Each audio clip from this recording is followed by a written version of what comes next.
নমস্কার বন্ধুরা, সকলে কেমন আছেন? সোমনিতা ব্লগে আপনাদের সকলকে অনেক অনেক স্বাগত জানাই। আজকে অনেক দিন পরে আবার একটা রেসিপি আপনাদের জন্য এনেছি। আশা করি আপনাদের ভালো লাগবে। সোম একদম নিজের মতন করে মাটনের একটি রেসিপি বানিয়েছে, সেটাই আমি আপনাদের সাথে শেয়ার করছি। আপনারা দেখতে থাকুন।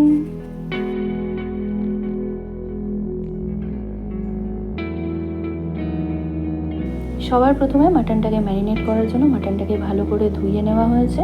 তারপর এর মধ্যে একটা মাঝারি সাইজের পেঁয়াজ, 4-5টা কাঁচা লঙ্কা এবং বেশ কিছুটা রসুন দিয়ে একটা পেস্ট বানিয়ে অ্যাড করা হয়েছে, এবং একটা মাঝারি সাইজের টমেটো, 2টো শুকনো লঙ্কা এবং একটুখানি আদা দিয়ে একটা পেস্ট বানিয়ে অ্যাড করা হয়েছে। এরপর গুঁড়ো মশলাগুলো দিয়ে দিচ্ছি। প্রথমে এখানে হলুদ গুঁড়ো, তারপরে জিরের গুঁড়ো, তারপর ধনে গুঁড়ো এবং শুকনো লঙ্কার গুঁড়ো দিয়েছি। আপনারা চাইলে শুকনো লঙ্কার গুঁড়োটা স্কিপও করতে পারেন বা তার পরিবর্তে কাশ্মীরি লঙ্কার গুঁড়ো ইউজ করতে পারেন। তারপরে পরিমাণ মতো নুন দিয়েছি। নুন দেওয়ার পরে সব কিছু ভালোভাবে ম্যারিনেট করার জন্য কাঁচা সর্ষের তেল অ্যাড করেছি। আপনারা চাইলে এই মিক্সটা বানিয়ে ওভারনাইটও রেখে দিতে পারেন। আবার যদি হাতে সময় কম থাকে তাহলে 1 ঘন্টাও ম্যারিনেট করে রেখে দিতে পারেন। আমি এখানে 1 ঘন্টায় ম্যারিনেট করে রেখেছিলাম। এখানে কিছু গোটা মশলা ইউজ করা হচ্ছে, যেমন ক্রাশ করা গোলমরিচ, লবঙ্গ, এলাচ, জোয়ান, 2টো শুকনো লঙ্কা, দারচিনি এবং তেজপাতা। 2টো মাঝারি সাইজের পেঁয়াজ ভালোভাবে কেটে নেওয়া হয়েছে। এছাড়াও আলু ইউজ করা হচ্ছে। আলুগুলোকে ভালো করে ছাড়িয়ে ধুয়ে মাঝখান দিয়ে কেটে নেওয়া হয়েছে। যে গুঁড়ো মশলাগুলো এখানে লাগবে সেগুলো ঝট করে দেখে নেওয়া যাক। এখানে নিয়েছি নুন, জিরের গুঁড়ো, হলুদ গুঁড়ো, কাশ্মীরি লঙ্কার গুঁড়ো, চিকেন মশলা এবং বাড়িতে তৈরি একটু ভাজা মশলা। মাটনটা যাতে ভালোভাবে ম্যারিনেট হয় এবং সফট হয়ে যায়, তার জন্য আধ ঘন্টা পরে এখানে কিছুটা পরিমাণ ভিনেগার অ্যাড করছি। অ্যাড করে আবারও আধ ঘন্টার জন্য এটাকে চাপা দিয়ে রেখে দেবো।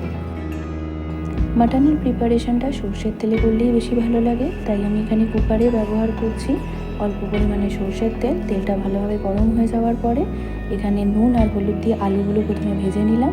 ভেজে নেওয়ার পর গোটা গরম মশলাগুলো এর মধ্যে অ্যাড করে দিয়ে হালকা ভাজা ভাজা করে নেওয়ার পরে এখানে কুচনো পেঁয়াজটা অ্যাড করে দিয়ে ভালোভাবে পেঁয়াজটা ভেজে নিতে হবে।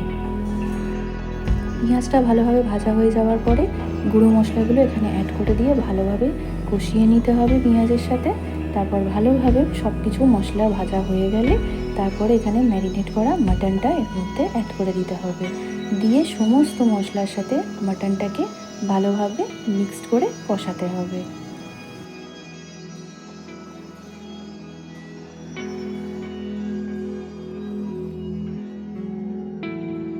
মাটনটা ভালোভাবে কষিয়ে নেওয়ার পরে এর মধ্যে এখানে 1 টেবিল স্পুন মতন টমেটো সস অ্যাড করেছি। এটা সম্পূর্ণ অপশনাল, আপনারা চাইলে দিতেও পারেন, নাও দিতে পারেন।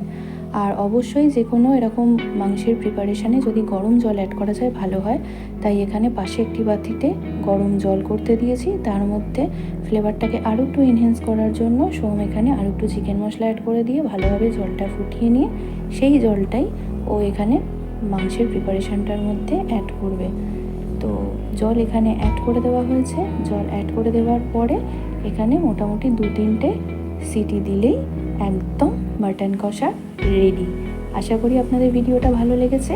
ভালো লেগে থাকলে সবাই একটুখানি লাইক, শেয়ার অ্যান্ড সাবস্ক্রাইব করে দেবেন। এরকম আরও অনেক নতুন নতুন ভিডিও আমি আপনাদের জন্য আগামী দিনে নিয়ে আসতে চলেছি। আপনারা সুস্থ থাকবেন, ভালো থাকবেন। খুব তাড়াতাড়ি নতুন একটি ব্লগে দেখা হবে। টাটা।